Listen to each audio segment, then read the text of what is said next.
ഒറ്റ നോട്ടത്തിൽ ബൊഹീനിയ പ്ലാന്റിനോട് സാമ്യം തോന്നുന്ന ഒരു പ്ലാന്റാണ് ഫയർ ബുഷ് എന്നറിയപ്പെടുന്ന മർമലേഡ് പ്ലാന്റ്. 3 നിറങ്ങളിലായിട്ടാണ് ഇതിൻ്റെ പൂക്കൾ കാണപ്പെടുന്നത്. യെസ്റ്റർഡേ ടുഡേ ടുമോറോ ഒക്കെ പോലെ വിരിയുന്ന സമയത്ത് ഒരു യെല്ലോ ഷെയ്ഡിലായിരിക്കും, പിന്നീട് ഒരു ഓറഞ്ച് ഷെയ്ഡിലേക്ക് മാറും, അവസാനമായിട്ട് അതൊരു റെഡ് ഷെയ്ഡിലേക്ക് മാറുന്നു. ശരിക്കും ഇങ്ങനെ തീനാളങ്ങൾ പോലെ തോന്നിക്കുന്ന ഈ പൂക്കൾ തന്നെയാവും ഫയർ ബുഷ് എന്ന പേര് ഇതിന് നൽകിയിരിക്കുന്നത്. ഇതൊരു കുറ്റിച്ചെടിയാണ്. നമുക്ക് കട്ടിങ്സ് ഉപയോഗിച്ച് പുതിയ പ്ലാന്റ്സുകൾ ഉണ്ടാക്കിയെടുക്കുകയും ചെയ്യാം.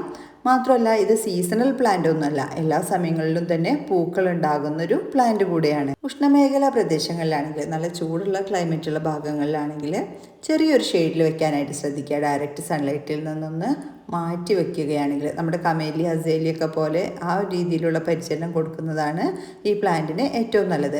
ഇതിൻ്റെ 2 പ്ലാന്റ്സുകൾക്ക് 299 രൂപയാണ് കേരളത്തിൽ എവിടെ ആയാലും പ്രൈസ് വരുന്നത്. ഇൻക്ലൂഡ് ഷിപ്പിങ്ങോട് കൂടിയിട്ടുള്ള ഒരു ചാർജാണ് കേട്ടോ. എക്സ്ട്രാ കൊറിയർ ചാർജ് ഒന്നും നൽകേണ്ടതില്ല. ഇനി ഒരു പ്ലാന്റ് മാത്രം മതി എന്നുണ്ടെങ്കിൽ ഈ സൈസിലുള്ള ഒരു പ്ലാന്റിൻ്റെ പ്രൈസ് വരുന്നത് 199 രൂപയാണ്.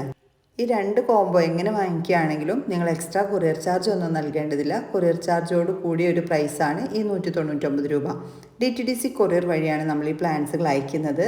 അപ്പോൾ നിങ്ങൾക്ക് ഈ പ്ലാന്റ്സ് വാങ്ങിക്കാൻ താല്പര്യമുണ്ടെങ്കിൽ സ്ക്രീനിൽ കൊടുത്തിരിക്കുന്ന വാട്സപ്പ് നമ്പറിലേക്ക് മർമലേഡ് ബുഷ് അല്ലെങ്കിൽ ഫയർ ബുഷ് എന്ന് ഒന്ന് മെൻഷൻ ചെയ്തിട്ട് മെസ്സേജ് അയച്ചാൽ മതി. ഒരു പ്ലാന്റ് ആണോ 2 പ്ലാന്റ്സിൻ്റെ കോംബോ ആണോ വേണ്ടതെന്ന് പ്രത്യേകം മെൻഷൻ ചെയ്യണം. പ്ലാന്റ്സ് അൺബോക്സ് ചെയ്യുന്ന സമയത്തുള്ള വീഡിയോയോ ഫോട്ടോയോ എടുക്കാനായിട്ട് പ്രത്യേകം ശ്രദ്ധിക്കുക. ആ സമയത്ത് പ്ലാന്റ്സ് നിങ്ങൾക്ക് തീരെ റെഡിയായി കിട്ടാത്ത രീതിയിലുള്ള ഡാമേജ് ഉണ്ടെങ്കിൽ നമ്മൾ റീഫണ്ട് ചെയ്ത് തരികയോ അല്ലെങ്കിൽ അടുത്ത തവണ എന്തെങ്കിലും പ്ലാന്റ്സ് എടുക്കുന്ന കൂടെ അയച്ചു തരികയോ ചെയ്യുന്നതാണ്. എല്ലാവർക്കും വീഡിയോ ഇഷ്ടപ്പെട്ടെന്ന് കരുതുന്നു. മറ്റൊരു വീഡിയോയുമായി കാണുന്നവരേക്കും താങ്ക്സ് ഫോർ വാച്ചിങ്.